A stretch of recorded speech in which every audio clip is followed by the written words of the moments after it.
میرے عزیزو، ان ظالموں نے جو چیزیں پلاننگ کی ہیں وہ اپنی جگہ پر، میں اب حدیث رسول کی طرف آتا ہوں۔ اچھا، حدیث پاک سنانے سے پہلے ایک بات میں اپنی اس بات کی تائید کے لیے یہ بھی کہہ دوں، شاید آپ کو 2 سال قبل کی یہ خبر بھی معلوم ہوگی، جب امریکہ کا صدر اسرائیل کے دورے پر آیا تو اس نے اناؤنس بھی کیا، نہیں بلکہ امریکہ سے ہی اعلان کیا کہ ہم اپنی سفارت کو، اپنی ایمبیسی کو تل ابیب سے منتقل کر کے یروشلم میں لاتے ہیں۔ سب سے پہلا یہ ملک ہے امریکہ، یو ایس، جس نے یہ اناؤنس کیا کہ میں اسرائیل کا کیپٹل یروشلم کو مانتا ہوں۔ یہ ٹرمپ نے اعلان کیا تھا، 2018 کی بات ہے غالباً۔ اس وقت سے ہی یہ بات شروع ہو چکی ہے پوری دنیا میں کہ اب اسرائیل کا کیپٹل یروشلم ہے۔ اب سنیے حدیث پاک، حضرت معاذ بن جبل رضی اللہ تعالیٰ عنہ سے یہ روایت ہے، رسول کریم صلی اللہ تعالیٰ علیہ وسلم سے آپ نے یہ روایت بیان کی ہے۔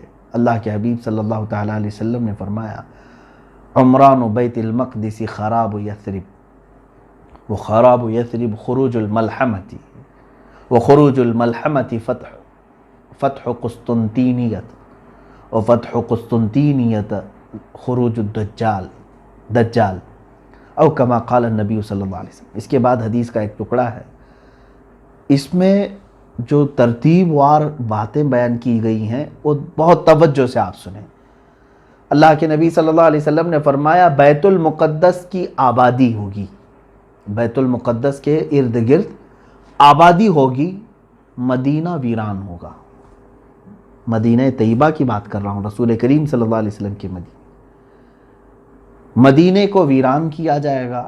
اور مدینے کی ویرانی، اب یہ ویران میں توہین کے لفظ میں نہیں استعمال کر رہا ہوں، حدیث پاک میں خراب کا لفظ آیا ہے جس کا معنی تو ویرانی ہوتی ہے۔ ویرانی کس طرح کی ہے وہ ابھی میں تشریحاً عرض کروں گا۔ اور مدینے کی ویرانی ایک بڑی جنگ کا آغاز ہوگا، بہت بڑی جنگ، جس کو الملحمۃ الکبریٰ بھی کہا گیا ہے، اور کچھ احادیث میں الملحمۃ العظمیٰ بھی کہا گیا ہے۔ وہ ایسی جنگ کہ دنیا میں ویسی جنگ کبھی بھی نہیں ہوئی تھی، اور اس کے بعد پھر کبھی ہوگی بھی نہیں، اتنی بڑی جنگ ہوگی۔ یہ مسلمانوں اور کفار و مشرکین کے درمیان، اب جن لوگوں یعنی رومیوں کے درمیان، رومی اور مسلمانوں کے درمیان، عیسائیوں کے درمیان یہ جنگ ہے۔ کتنی باتیں عرض کیا میں نے، بیت المقدس کی آبادی، مدینے کی ویرانی، مدینے کی ویرانی، ملحمۃ الکبریٰ کی شروعات ہوگی۔ اب یہ ملحمۃ الکبریٰ کہاں ہوگا، کیسے ہوگا، اس پر میں آتا ہوں۔ ملحمۃ الکبریٰ کے اختتام پر قسطنطنیہ فتح ہو جائے گا۔ قسطنطنیہ ایک شہر ہے، اس پر بھی میں گفتگو کرتا ہوں۔ قسطنطنیہ جیسے ہی فتح ہوگا دجال ظاہر ہو جائے گا۔ یہ ترتیب ہے، بڑی نشانیوں کی ترتیب میں یہ ایک بات۔ اب اسی پر اگر گفتگو کریں تو بات طویل ہو جائے گی، اور حالات پورے کے پورے اس حدیث کے قریب آ رہے ہیں، اس لیے مجھے آج آپ کو اس حدیث کو سنانا پڑ رہا ہے۔ عزیزان گرامی وقار، اب حالات دیکھیں۔ اللہ کے نبی صلی اللہ تعالیٰ علیہ وسلم نے فرمایا عمران بیت المقدس خراب یثرب، بیت المقدس کی آبادی۔ اب اس آبادی سے مراد کیا ہے؟ محدثین دو طرف گئے ہیں۔ بعض نے یہ کہا کہ اس کے آس پاس آبادی بہت بڑھ جائے گی، اب وہ یہودی ہوں یا عیسائی ہوں یا مسلمانوں کی آبادی، کوئی بھی مطلق ہے، یعنی وہ بہت ہی بڑا شہر بن جائے گا، اور یہودی مسلسل وہاں پر یہودی کالونیاں بنا رہے ہیں۔ ابھی تقریباً اس سال کی خبر ہے، میں آپ کو بتا رہا ہوں، 2 لاکھ یہودیوں کو انہوں نے آباد کیا، وہاں پر کالونیاں بنائیں، بستیاں بنائیں غیر قانونی طریقے سے، اور تقریباً 25 سال سے مسلمانوں کی دکانیں بند ہیں، تالوں پر بھی جالے لگ چکے ہیں۔ آپ جا کر کے دیکھ سکتے ہیں بیت المقدس کے ارد گرد جو کرفیو لگے ہوئے تھے وہ ابھی تک لگے ہوئے ہیں، لیکن ان کی آبادی بڑھ رہی ہے۔ اگر حدیث پاک کے مفہوم میں یہی ہے کہ ان کی آبادی ہے تو بھی کوئی حرج نہیں، حدیث پاک میں مطلق فرمایا گیا بیت المقدس کی آبادی۔ مگر اس کے مطابق ایک اور حدیث پاک ملتی ہے جس میں اللہ کے نبی صلی اللہ تعالیٰ علیہ وسلم نے فرمایا جب تم دیکھو گے کہ خلافت ارض مقدسہ میں جا چکی ہے تو سمجھ لو کہ بڑی نشانیاں سب ظاہر ہونے کا وقت آ چکا ہے۔ خلافت ارض مقدس کا مطلب بیت المقدس، خلافت اگر ارض مقدس میں آ گئی تو اس کا مطلب یہ ہوا کہ مسلمانوں کی خلافت پھر سے قائم ہوگی اور وہ بیت المقدس سے ہوگی۔ اب اس حدیث کے متعلق فرمایا گیا کہ اب ارض مقدس میں جب خلافت قائم ہوگی تو وہاں پر آبادی بڑھ جائے گی، کیونکہ دارالخلافہ جہاں ہوتا ہے، دارالحکومت جہاں ہوتا ہے، وہ تو مین شہر ہوتا ہے، وہاں پر کثرت سے آبادی ہوگی۔ تو ایک حدیث کا مفہوم، اس حدیث کا مفہوم یہ بھی ہو سکتا ہے۔ لیکن اب کے جو حالات مجھے نظر آ رہے ہیں اس حدیث کے مطابق، دو چیزیں کیا آپ کو ساتھ ساتھ نظر نہیں آ رہی ہیں؟ ایک طرف ان لوگوں نے بیت المقدس پر ظالمانہ جابرانہ قبضہ جمایا ہوا ہے اور کالونیاں بسا رہے ہیں، اور ان قریب آپ دیکھنا کہ اناؤنس ہو جائے گا، پورے کے پورے دنیا کو سینٹرلائز کرنے کی کوشش کی جائے گی۔ آپ دیکھیں گے ان باتوں کو، ساری بینکوں کا، ساری بڑی کمپنیوں کا مرکز اسرائیل بن جائے گا۔ آج بھی پوری دنیا میں جتنے اسلحے، ویپنز، ہتھیار سپلائی کیے جاتے ہیں، اس میں سے بھاری مقدار 60 یا 70% حصہ اسرائیل کا ہے۔ پوری دنیا کو ہتھیار سپلائی کرنے میں یہ چھوٹا سا ملک بڑا کردار ادا کرتا ہے۔ بڑی بڑی کمپنیوں کے مالک اسرائیلی ہیں، آج بھی بڑی بڑی کمپنیاں ہیں جن کو گنانے میں وقت لگ جائے گا۔ یہ ساری کی ساری کہاں مرکزیت اختیار کر جائیں گی؟ اسرائیل میں۔ اب وہی ان کا جو خواب ہے، یہودیوں کا یہ خواب ہے کہ ہم گریٹر اسرائیل بنا کر کے رہیں گے، جو انہوں نے میپ میں بنایا ہے اتنا لمبا چوڑا، وہ خیبر تک کا علاقہ قبضہ کرنا ہے۔ اس اعتبار سے وہ عملی طور پر کوششوں میں لگے ہوئے ہیں، مگر میں حدیث بیان کر رہا ہوں آپ کو، بیت المقدس کے ارد گرد آبادی، مدینے کی ویرانی۔ ایک طرف یہ یہودی کالونیاں بسا رہے ہیں اور دور دور سے ہجرت کر کے وہاں پہنچ رہے ہیں، اور ساری بڑی کمپنیوں کا مرکز یروشلم بنانا چاہ رہے ہیں۔ امریکہ نے ایمبیسی منتقل کر دی، اب اس کے بعد اس کے نقش قدم پر دوسرے ملک بھی دھیرے دھیرے اپنی ایمبیسیاں کہاں لے کر کے آئیں گے؟ یروشلم میں لے کے آئیں گے۔ دوسری طرف ادھر مدینہ طیبہ کو دیکھیں، مدینہ طیبہ مسلسل 3 ماہ ہو چکے مسجد نبوی کو بند رکھا گیا ہے۔ اب مدینہ کی ویرانی سے کیا مراد ہے؟ عزیزان گرامی، میرا کلیجہ حلق کو آ جائے اگر میں وہ حدیثیں آپ کو پڑھوں کہ سناؤں۔ اور یہ حدیثیں صحیح مسلم شریف میں، بخاری شریف میں، صحیح ابن حبان اور موطا امام مالک، یہ 4 مقدس اور بہت ہی بڑی کتابوں کی حدیث ہے۔ اللہ کے نبی صلی اللہ تعالیٰ علیہ وسلم نے یہ فرمایا، تم دیکھو گے عنقریب مدینے کو ایسا چھوڑ دیا جائے گا، مدینے کو چھوڑ دیا جائے گا، یہاں تک کہ اس کے رہنے والے اور زیارت کرنے والے مدینے سے خالی ہو جائیں گے، اور مدینے میں درندے آئیں گے، یہاں تک کہ مسجد نبوی میں کوئی درندہ داخل ہو جائے گا۔ صحابہ اکرام رضوان اللہ تعالیٰ علیہم اجمعین نے پوچھا، یا رسول اللہ صلی اللہ علیہ وسلم، مدینہ طیبہ کے پھر پھل اور پھول جو کثرت سے ہوں گے وہ کون کھائیں گے؟ میرے آقا صلی اللہ علیہ وسلم نے فرمایا، صرف پرندے اور درندے کھائیں گے۔ مدینہ خوب خوشحال ہوگا، یہاں تک کہ اللہ کے حبیب صلی اللہ علیہ وسلم نے فرمایا، تم دیکھو گے ایک زمانہ آئے گا کہ لوگ اپنے بھتیجوں کو، اس میں حدیث میں ہے کہ اپنے بھتیجے کو آدمی بلائے گا، اپنے چچیرے بھائی کو بلائے گا اور کہے گا کہ چلو خوشحالی کی طرف، چلو خوشحالی کی طرف۔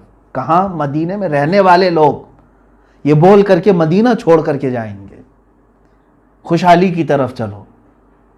جبکہ میرے آقا صلی اللہ تعالیٰ علیہ وسلم فرماتے ہیں کہ المدینۃ خیر لہم لو کانوا یعلمون، مدینہ ان کے لیے سب سے بہتر ہوگا اگر وہ جان لیں۔ اگر ان کو تھوڑی بھی شدھ بدھ ہے تو انہیں معلوم ہونا چاہیے کہ مدینہ ان کے لیے خیر ہے، لیکن وہ مدینے کو چھوڑ کر خالی کر کے جائیں گے۔ اب مدینے کی ویرانی سے مراد یہی ہے، تو وہ ابتدا ہم اپنی آنکھوں سے آج دیکھ رہے ہیں۔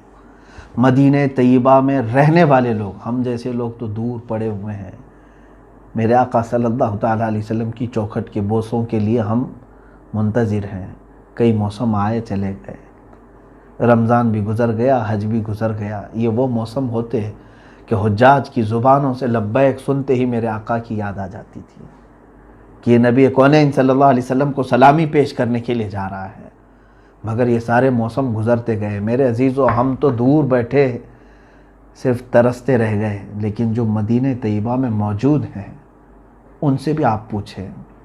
ان ظالموں نے ان لوگوں کو بھی دربار رسالت میں حاضر ہونے سے روک رکھا ہے.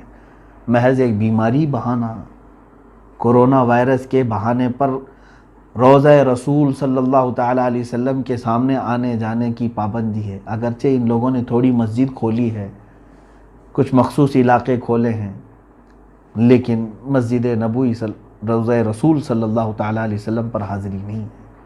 تو کیا یہ ویرانی نہیں ہے؟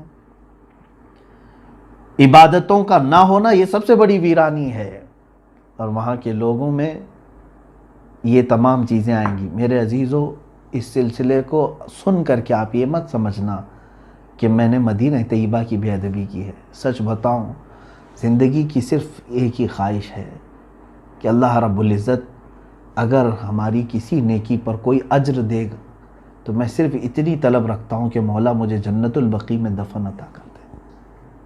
میں مدینہ طیبہ کے لیے عزیزان گرامی وقار یہ کوئی دکھاوے کی یا ریاکاری کی بات نہیں کر رہا ہوں. یہ اخلاص کے ساتھ اللہ کی بارگاہ میں ہمیشہ دعا کرتا بھی رہتا ہوں.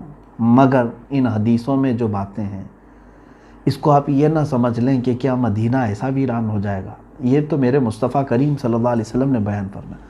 لیکن جو لوگ چھوڑ کر کے جائیں گے مدینہ، جو باشندے ہوں یا زائرین ہوں جو خالی کریں گے، ان کے بھی متعلق مدینہ طیبہ کی فضیلتوں میں میرے آقا صلی اللہ تعالیٰ علیہ وسلم نے فرمایا، صحیح مسلم شریف کی حدیث ہے، مدینہ طیبہ ایک بھٹی کی طرح ہے.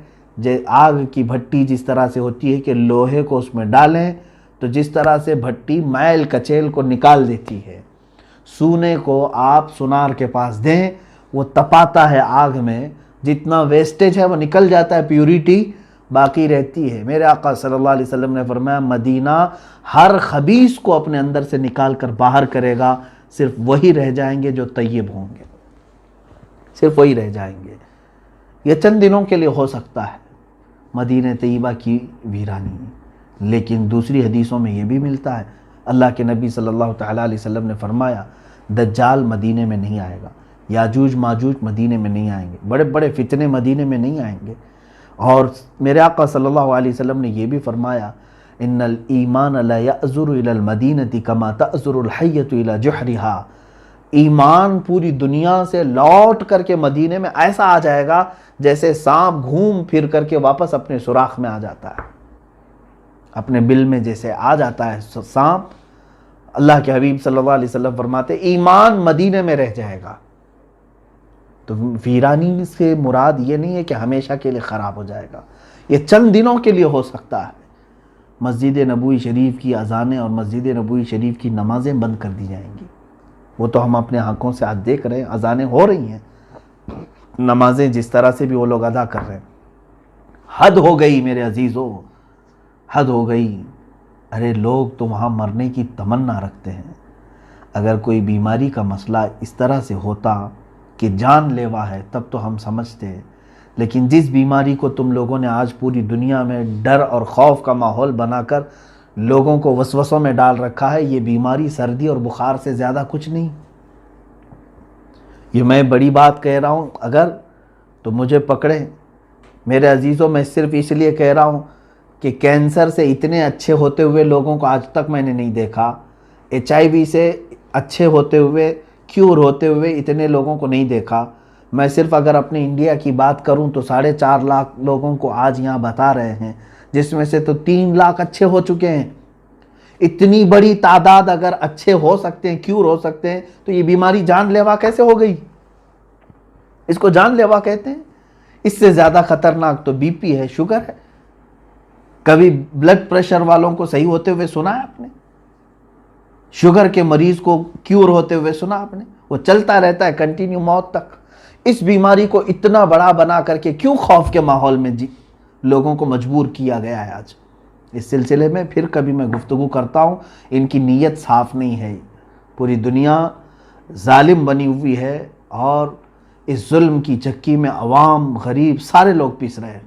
یہ اور بات ہے کہ جو بھی آواز ان کے خلاف اٹھائے گا اس کو کیس کریں گے، اندر لے جائیں گے، اور نہ جانے ان کے ساتھ کیا کیا برا کریں گے. مجھے معلوم ہے، اس کے باوجود میں گفتگو کر رہا ہوں صرف اس لیے کہ اے غیور مسلمانوں بیدار ہو جاؤ. اللہ تمہارا حامی ہے، رسول کریم صلی اللہ تعالیٰ علیہ وسلم تمہارے ناصر و مددگار ہیں. اپنی ان تمام پھیلائی ہوئی باتوں پر اعتماد اور بھروسہ نہ رکھو، ایمان نہ لاؤ ان کی تمام باتوں پر. بات یہ عرض کر رہا تھا، مدینہ طیبہ کو جس طرح سے ویران کرنے کی ان لوگوں نے کوشش کی، اللہ اکبر، آج بتانے سے زبان لڑکھڑا جاتی ہے.